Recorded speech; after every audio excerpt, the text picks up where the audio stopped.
दोस्तों नमस्कार, मैं हूं शारिक और आप देख रहे हैं 4PM न्यूज़ चैनल।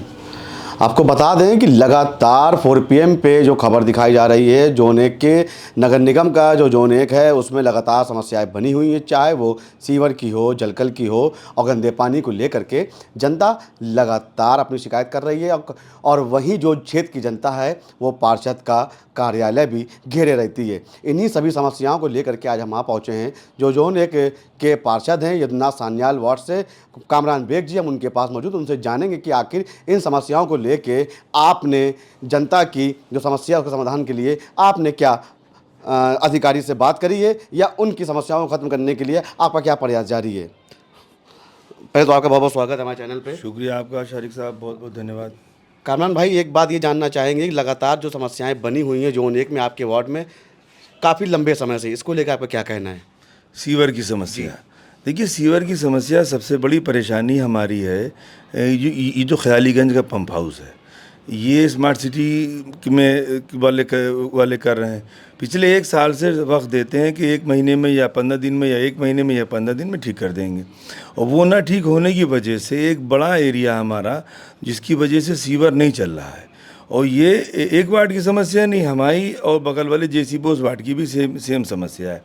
अगर वो चालू कर दें जो रोड की एक सीवर लाइन इन लोगों ने डाली वो, या पंप हाउस ही चालू कर दें ख्यालीगंज वाला, तो भी हम लोग बहुत उससे निजात मिल जाएगी सीवर। ये पंप हाउस जो बनाया गया था, ये कब बनाया गया था और किस लिए बनाया गया था जिससे आपका चालू हो जाए। ये सीवर ये बहुत पुराना पंप वो हाउस है। ये आज का नहीं है, कम से कम मान के चलिए 30-35 साल पुराना, 40 साल पुराना पंप हाउस है। और वो पिछले 1-1.5 साल से बंद है। और जब भी स्मार्ट सिटी वालों से पूछो तो बताते हैं कि 15 दिन में, 1 महीने में, 15 दिन में, 1 महीने में, इस तरह से करते करते आज 1.5 साल हो गया। और आप तालाब का निःशुल्क जंबूर खाना, बाईसी की मस्जिद और आपका मछली माहौल और कुछ कंपाउंड, ये तमाम एरिया इसी की वजह से परेशानी में है, इफ़ेक्टिव है, क्योंकि सीवर चल नहीं रहे हैं इसी की वजह से। अच्छा, ये सीवर के लिए जो पंप हाउस बनाया गया था तो इसको लंबे समय से बंद कर दिया गया है। जब आप लोग बात करते हैं तो कहते हैं चालू हो जाएगा, लेकिन जनता जो परेशान है आपके पास आ रही है, तो इसके बाद आप लोगों ने और उच्च अधिकारियों से क्या बात करी। देखिए, सबसे बड़ी दिक्कत ये है कि स्मार्ट सिटी की नोडल जो बनाई गई, जैसे सबको पता है कि जल निगम है। जल निगम की जगह अगर नगर निगम होता तो ज़्यादा अच्छा काम होता और ज़्यादा इफेक्टिव होता। अब जल निगम एक अलग बॉडी है, अलग डिपार्टमेंट, जिससे हम लोगों से कोई मतलब नहीं। हम लोग वहाँ पर रिक्वेस्ट ही कर सकते हैं और तो कुछ कर नहीं सकते। ये अगर नगर निगम नोडल होती, इसकी एजेंसी, इसकी देखरेख नगर निगम करता, तो ज़मीन पे आपको अच्छा काम दिखाई देता, क्वालिटी वर्क अच्छा होता। जो जगह जगह पे जिस तरह से सीवर लाइन और वाटर लाइन डाली गई हैं स्मार्ट सिटी के ज़रिए, वो उसकी क्वालिटी भी आपने देखी है, उसको कंट्रोल होता, वो अच्छा होता।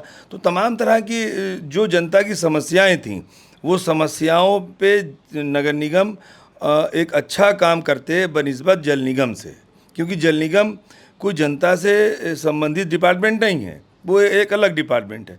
नगर निगम जनता से जुड़ी हुई एक संस्था है और वो ज़्यादा बेहतर काम कराते, इनसे कहीं अच्छा काम कराते। तो अभी जो समस्याएं जनता की आ रही हैं, आपके पास भी लोग आ रहे हैं क्योंकि आप क्षेत्र के पार्षद हैं, तो कैसे समस्या को आप हल कैसे करेंगे। आप बता रहे हैं 1.5 साल से बंद है, इससे पहले आपको आश्वासन दिया गया कि हाँ चालू हो जाएगा। इस मामले में अगर मालूम पड़ा ये भी है कि इस काम को से जलकल को भी दिया गया है। देखिए, हम बता दें आपको, अभी जो बरसात आ रही है, अगर ये पंप हाउस चालू नहीं होता है और एक लाइन डाल दी है स्मार्ट सिटी ने ही, जिसको फूलबाग नाले में लाकर जोड़ा गया है, गौतम बुद्ध मार्ग से होते हुए शिवाजी मार्ग से लाते हुए गोगो आइसक्रीम के सामने, वो गोगो आइसक्रीम के सामने से 12 इंची की लाइन चली आ रही है फूलबाग नाले के लिए।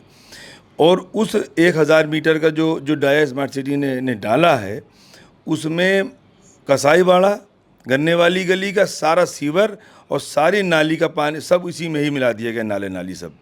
तो ये एक बड़ी समस्या उत्पन्न होने वाली है फूलबाग नज़रबाग के लोगों के लिए, यदुनाथ सान्याल वार्ड के लिए। बल्कि ये एक नज़रबाग वार्ड के लिए नहीं, ये जो नाला फूलबाग का आगे गया है क्या बोलते हैं महात्मा गांधी वार्ड में, और उसका कुछ हिस्सा जाता है वो क्या बोलते हैं, बाबू बनारसी दास वार्ड में। तो ये तीनों ही समस्या, ये तीनों वार्ड जल भराव की समस्या झेलने वाले हैं, क्योंकि स्मार्ट सिटी की लापरवाही से बगैर देखे बगैर समझे सीवर और नालों को लाकर सीधे सीधे फूलबाग नाले में मिला दिया गया है। इसके लिए अभी हमने कुछ दिन पहले नगर आयुक्त जी को भी एप्लीकेशन लिख के दी थी, और मौके पर हम नगर निगम, जल संस्थान और क्या बोलते जल निगम के लोग भी थे। तो एक प्रस्ताव हमने दे रखा है कि एक कसाई बाड़े से 1000 मीटर के डाई की लाइन ले जाकर बांस मंडी में जो हैदर कैनाल गई है वहाँ तक नहीं डालेंगे। अगर ये पड़ जाएगी तो ठीक है, वरना आपको आपकी विधानसभा मार्ग भी डूबा हुआ नज़र आएगा जो आने वाली बरसात में। अभी देखा गया कि हल्की सी बारिश हुई थी, बूंदें गिरी थी, उसके बाद जो आकाशवाणी के पास जो नाला है वो भर गया था और अभी तक के सफाई भी नहीं हो पाई है। नहीं, आकाशवाणी का नाला ही तो वाला नाला भी भरा, और तमाम नाले पूरे शहर के भरे हुए हैं। ये थोड़ी सी बारिश में तमाम जगहों पर जल भराव है। हमारे वार्ड में भी एक जगह पर आज 3 दिन से पानी भरा हुआ है, और सुबह से लेकर रात तक हम लोग प्रयासरत हैं, अभी भी लोग वहाँ पर लगे हुए हैं।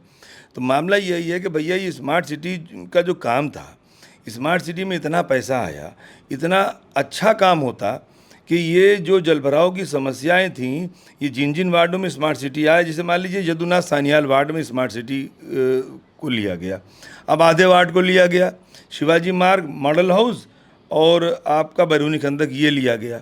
बाकी शुतुरखाना, ऊँटखाना, मकबूलगंज और आपका सुंदर बाग और आपका कटरा मकबूलगंज, कुर्मी टोला, रिसालदार पार्क, ये सब छोड़ दिया गया।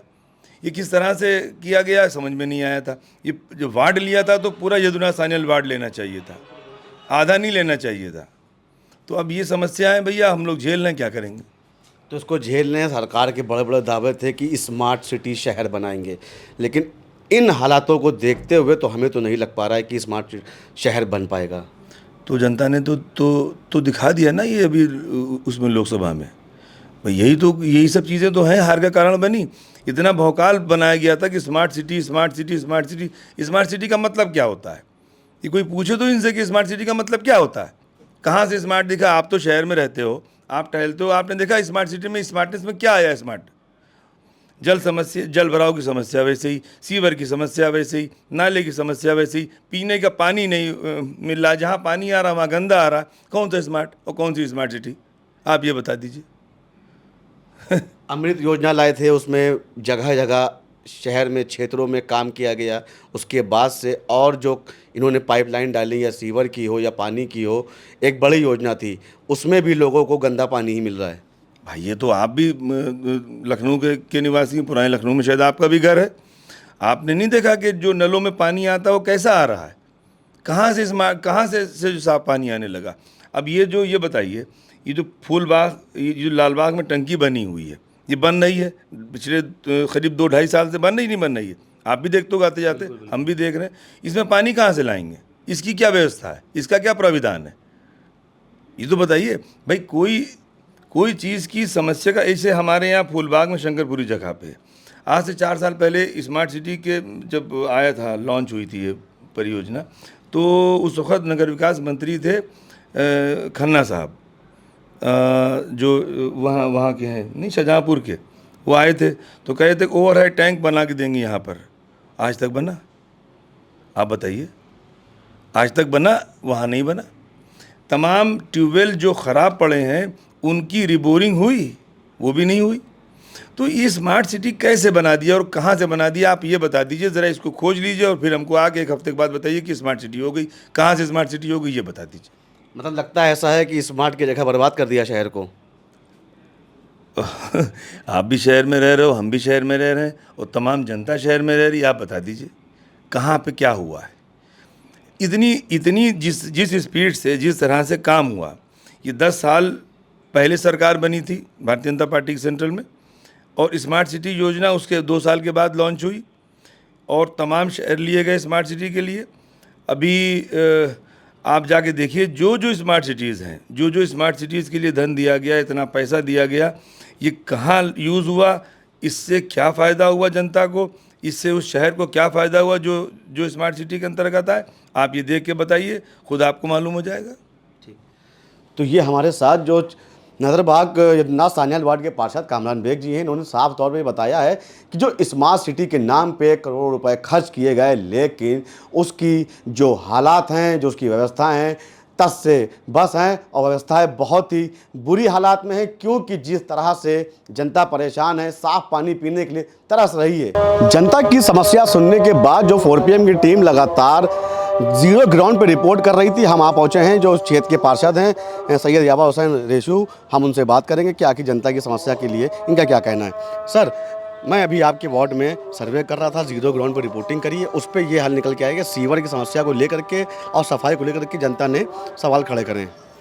देखिए, ऐसा हैगा कि जो सीवर की प्रॉब्लम है वो बहुत ही पुरानी समस्या है और जनता को इसके बारे में नहीं मालूम कि ये सीवर की जो समस्या हैगी, ये पूरा सीवर जो है वो ट्रीटमेंट प्लांट जो आपका कैसरबाग ख़यालीगंज में पंपिंग स्टेशन बना हुआ है उससे जुड़ी हुई है। और जनता इस चीज़ को नहीं जानती है कि ये सारा पानी वहाँ जाता है, वहाँ से सक करके फिर आगे भेजा जाता है, जो कि 5 साल से बंद पड़ा हुआ हैगा। लेकिन उसके बावजूद भी जो हम लोगों के पास जो भी बात आती है उसको हम लोग अपने हिसाब से निस्तारण करवाते रहते हैंगे डेली। देखिए, जनता को तो नहीं पता है कि कौन सा पंपिंग स्टेशन बंद है या क्या और चीज़ें हैं टेक्निकल। जनता ये जानती है कि हमने पार्षद रेशू भाई को वोट दिया, मैं रेशू भाई को जानती हूँ, उनका सीधे तौर पर यह कहना है। जी, ये बात एकदम सही है कि उनका ये बात कहना है, लेकिन जो टेक्निकल प्रॉब्लम हम लोगों के साथ आ रही हैं वो यही प्रॉब्लम आ रही है कि चीज़ जो है वो जल संस्थान की है, उसको दे दिया जाता है जल निगम को। अब जल निगम बनाता है, उसके बाद जो है उस टीम को पूरी चीज़ को ट्रांसफ़र करके जो है लखनऊ स्मार्ट सिटी को दे दिया जाता है। स्मार्ट सिटी वो फिर वापस जो है जल निगम को दे देता है कि इसका आप कंस्ट्रक्शन करिए। आज 5 साल हो गया, 5 साल से पंपिंग स्टेशन नहीं बन पाया है। तो अब इसको किस तरह से देखते हैं कि आप बता रहे हैं कि जल निगम फिर जलकल, फिर देखिए वो अलग बॉडी है जल निगम की, लेकिन उसके बाद जो स्मार्ट सिटी के तहत काम किया गया, एक बड़ी जनता के लिए समस्या अब खड़ी हो गई है। देखिए, ट्रीटमेंट का जो भी मतलब सीवर का काम है और पानी का जो काम हैगा वो जल सल्तनत ज़रूर करता है, जलकल विभाग ज़रूर करता हैगा, लेकिन उसकी कंस्ट्रक्शन कंपनी जो है वो जल निगम है। जल निगम से ही सारे काम करवाए जाते हैं, चाहे वो पानी का हो चाहे सीवर का हो, उसको जलकल विभाग नहीं करता हैगा। तो अब पब्लिक को इससे मतलब नहीं है कि जल निगम करता है कि जलकल करता हैगा, क्या करता हैगा, लेकिन पैसे के अभाव में मामला जब फंस जाता हैगा तो अभी एक संस्था स्मार्ट सिटी आई है जिसके पास पैसा है, उसके थ्रू ये काम करवाया जा रहा है और हम लोग इसके लिए प्रयास में लगे हुए हैं और जल्द से जल्द इसका काम जो है उसका पूरा करा दिया जाएगा और ये पंपिंग स्टेशन स्टार्ट हो जाएगा। आज हम लोगों के साथ एक बड़ी प्रॉब्लम, सबसे बड़ी प्रॉब्लम ये आ रही है कि जनता इस चीज़ से जागरूक नहीं हैगी कि सीवर के अंदर जो 3 फुट 4 फुट के जो मेन होल हुआ करते थे उसको पहले हमारे सीवर कर्मचारी नीचे उतर के काम किया करते थे, लेकिन अभी हाल ही में ऐसे हादसे हो गए जिसमें 5-6 आदमियों की, कर्मचारियों की मृत्यु हो गई, जिसकी वजह से सुप्रीम कोर्ट ने और हाई कोर्ट ने यह आदेश कर दिया कि कोई भी कर्मचारी जो हैगा वो सीवर के अंदर नहीं उतरेगा। तो जनता इस चीज़ को नहीं जानती है। सीवर के अंदर जो मामला होता है वो मामला ये होता है कि सिल्ट उसके अंदर बैठ जाती है और पाइप के मुंह पे आके फंस जाती है। जब तक उसको निकाला नहीं जाएगा तब तक वो काम नहीं कर सकता है। बिल्कुल, आपकी बात बिल्कुल सही है पार्षद जी, लेकिन मेरा कहना ये है कि जिस तरह से काम स्मार्ट सिटी बनाने के लिए सरकार ये योजना लाई, सरकार ने बनते ही कहा था स्मार्ट सिटी बनाएंगे, उसके बाद जलकल में भी बड़ी बड़ी जो कंपनियां हैं उन्होंने काम किया, जैसे कि स्वेज इंडिया को पूरा काम दिया गया है सीवर सफाई का। सीवर सफाई की जो सीवेज कंपनी है उन्होंने अपने लिए अपनी मशीनें लगा रखी हैं, लेकिन जो मशीनें हैंगी वो सिर्फ मेन रोड पे काम कर सकती हैं, गलियों के अंदर वो मशीनें नहीं काम कर पाती।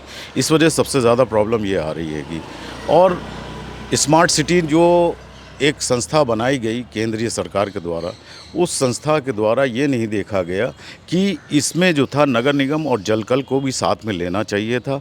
स्मार्ट सिटी को एकदम इंडिविजुअल छोड़ दिया गया, उसने किसी से भी मदद नहीं ली और वो उनके हिसाब से जहां उनको समझ में आ रहा है वहाँ पे वो काम कर रहे हैं। उससे न नगर निगम से वो मदद ले रहे हैं, न पार्षदों से मदद ले रहे हैं और न ही वो जलकल विभाग से मतलब कि सहायता ले रहे हैं। अगर वो सहायता लेते तो ये जो आज काम प्रॉब्लम हो रही है ये सारी प्रॉब्लम ना आती। तो स्मार्ट सिटी को आप किस तरह से देखते हैं? आप ये तो एक सरकार का बिछाया हुआ जाल हैगा जिसमें सिर्फ पैसा खर्चा किया जा रहा हैगा और पैसे की सिर्फ बर्बादी हो रही है, इसमें कोई भी काम नहीं हो पा रहा है। इस समस्या को लेकर आप तो बड़े नेता, दल के नेता रहे हैं, समाजवादी पार्टी से काफ़ी लंबे समय से बने हुए हैं। इसमें मैंने कई दफ़ा जो है सदन के अंदर भी क्वेश्चन उठाया हमने यहाँ तक की मांग रखी है कि केंद्र सरकार को एक पत्र नगर निगम सदन से लिख के भेजा जाए, और नगर निगम सदन से ये पत्र लिख के भेजा भी गया कि जो स्मार्ट सिटी है उसकी चेयरमैन जो है मेयर को बनाया जाए, ताकि उसकी सारी स्थिति को वो देखे। अब आप देख लीजिए, स्मार्ट सिटी को आप अगर देखना चाहते हैं तो सिर्फ कुछ ना करिए, सिर्फ जहाँ पे स्मार्ट सिटी ने फुटपाथ बनाया है उनको आप सिर्फ देख लीजिए। फुटपाथ इस तरह का बना दिया है स्मार्ट सिटी ने कि दुकानें नीची हो गई, फुटपाथ ऊंचे हो गए। जो नालियां हमारी 1 फीट की थी, स्मार्ट सिटी ने उसको 2-2 फीट 2-2 फीट बाय 2-2 फीट का बना दिया, जिससे उसका कल को पानी कैसे निकलेगा ये सब किसी ने नहीं देखा। ये सारी बातें हम लोग सदन के अंदर उठा चुके हैं और केंद्रीय सरकार को इसका जवाब भी भेजा गया है, इसको लिखित में क्वेश्चन भी पूछा गया है, लेकिन अभी तक कोई कार्रवाई नहीं हुई इसके बारे में। बहुत बहुत शुक्रिया। तो ये हमारे साथ जेसी बोस की जगदीश चंद्र बोस की जो पार्षद थे सैयद जाफर हुसैन रेशू, इनका साफ तौर पर कहना है कि स्मार्ट सिटी बनाया, लेकिन स्मार्ट सिटी में जो काम होने थे वो एकदम हाल जो है वो बेहाल है। इसी तरह से आखिर इस समस्या का समाधान कैसे होगा? करोड़ों रुपए खर्च करने के बाद भी सरकार जनता को सुविधाएं नहीं दे पाई है। उन्हीं परेशानियों से, उसी गंदे पानी के साथ जनता को रहना पड़ रहा है, और आए दिन पार्षद के पास जो जनता दरबार लगता है उसमें ये शिकायतों का भंडार लगा हुआ है। हम आप पहुँचे हैं उसी जोन 1 में जहाँ की लगातार 4 PM दिखा रहा है। बात अगर यहाँ की करें तो यहाँ की जो समस्याएं हैं जनता की, वो गंदे पानी की हैं। बदबूदार पानी आता है तो सीवर भरे रहते हैं, तो नालियाँ भरी रहती हैं। सफाई के नाम पर इस वार्ड में, इस क्षेत्र में 0 पर है। यहीं के कुछ स्थानीय लोग हैं, हम उनसे बात करेंगे और जानेंगे कि उनकी क्या समस्याएं बनी हुई हैं। लगातार पार्षद से भी शिकायतें करते हैं यहाँ के लोग। क्या कहना है सर, आपका क्या नाम है? मकबूल अहमद। यहीं के रहने वाले हैं आप? जी हाँ। क्या समस्याएं आ रही है गंदगी को लेकर? ये है, कम से कम साल भर से ऊपर हो चुका है। अक्सर सीवर उबलने लगते हैं, नाले इतने ठसे में कि मलबा निकलता नहीं है, पानी रोड पे चलने लगता, सुबह शाम निकलना दूभर है। ना कोई निकल सकता है, नमाजी नहीं जा सकता है, पब्लिक नहीं जा सकती है। कामरान जी से कहता हूँ वार्ड नजरबाग लगता है, वो सुपरवाइज़र को टाइट करते हैं। सुपरवाइज़र कहता है कि मैं जितना निकाल पाता हूँ निकालता हूँ। कोई ढंग से काम नहीं हो रहा है, परेशान है। कल भी गया था, कल भी कोई सुनवाई नहीं हुई है। इस तरीके से यहाँ की जनता परेशान है, कोई भी कार्य करने को तैयार नहीं है। ये है परेशानी है भाई। देखिए, और भी लोग हैं, उनसे भी बात कर लेते हैं। सभी लोग अपनी समस्याएं बताने के लिए यहाँ पर खड़े हैं। क्या नाम है आपका? माजिन रसूल। अच्छा, यहीं के रहने वाले हैं जी। क्या समस्याओं से आप लोग जूझ रहे हैं? जी भैया, हम लोग यहाँ पे ये 6 बार से वो जीत रहे हैं, लेकिन उसके बावजूद भी इस मोहल्ले में कोई काम नहीं हुआ है। नज़रबाग में हुआ है, फूलबाग में हुआ है, मॉडल हाउस में, सब जगह पे काम हुआ है। यहाँ पे कोई काम नहीं करता है। यहाँ की सड़क बहुत घटिया है, क्वालिटी की अभी बनी है इलेक्शन से पहले, तो भी इतनी वो देख लीजिए आप। और यहाँ पे नाली की समस्या, लोग बच्चे बीमार हो जाते हैं, देख सकते हैं आप। अभी आप कुछ भी नहीं है। अगर आप रात में आइए तो देखिए पूरा पानी बाहर तक के आ रहा है। कैसे हम लोग निकलते हैं ये हम ही लोग जानते हैं। ये और भी लोग हैं क्या यहीं के रहने वाले हैं आप? जी जी, मेरा नाम है रानू। अच्छा, क्या समस्याएं हैं यहाँ पे आप लोग? समस्याएं हैं भाई, ये मछली माहौल है, बहुत समस्याएं हैं। ना नाली की कोई दिक्कत है। देखिए, आप खुद देखिए, कूड़ा देखिए, उधर दिखाइए, उधर दिखाइए, ये देखिए कैसे सब मामला है। कोई रिस्पॉन्स नहीं देता है भाई यहाँ के लिए। तो देखिए, ये नए युवा हैं और इनका कहना है कि अगर इस तरह की गंदगी से हम लोग जूझ रहे हैं, कोई सुनने वाला नहीं है। जैसे कि लगातार सारी समस्या है जो इस मछली माहौल में काफ़ी लंबे समय से देखी जा रही है। वहीं पर गंदगी है, सीवर है, सिल्ट है, निकाल दी जाती है। बड़ा आरोप लगाया है यहाँ के स्थानीय लोगों ने कि जेई हैं या सुपरवाइज़र हैं, वो समय पे काम नहीं करते हैं। अलग अलग जो वार्ड थे उन सभी पार्षदों से बात करने के बाद बड़ी बात सामने ये निकल के आई है कि जो जल निगम द्वारा काम कराया गया था, ये जलकर के द्वारा काम कराया जा रहा है। बड़ी बड़ी कंपनियां लाने के बाद भी, स्वच्छ इंडिया जैसी प्राइवेट कंपनी को लाने के बाद भी सीवर की समस्या वैसे ही बनी हुई है और जनता परेशान है। कुछ वार्ड तो यहाँ पर ऐसे हैं जहाँ पर पानी का जो पानी है उस लाइन में जो सीवर का पानी कनेक्ट होता है और लोगों के यहाँ बदबूदार पानी आता है, जिससे बड़ी बड़ी बीमारी फैलने का डर सा लोगों में बना हुआ है। क्षेत्र की जनता है, लगातार शिकायत कर रही है, लेकिन जो कैसरबाग क्षेत्र के स्थित ख्यालीगंज में वाटर पंपिंग स्टेशन बनाया गया था स्मार्ट सिटी के तहत, उसको भी बंद कर दिया गया, जिसकी वजह से बड़ी समस्या सामने आ रही है। ऐसा ही आरोप जो है दोनों पार्षदों ने, चाहे वो कामरान बेग हो, सैयद जाफर हुसैन रेशू, उन्होंने साफ तौर पे ये कहा है कि उनकी सुनवाई भी नहीं हो रही है। लगातार 4 वर्षों से जो पंपिंग स्टेशन बनाया गया था उसकी बंद होने के चलते पूरे शहर में सीवर चौक हैं, गंदगी भरी हुई है, जनता परेशान है। लखनऊ से 4 PM न्यूज़ अटक के लिए मोहम्मद शारिक की रिपोर्ट।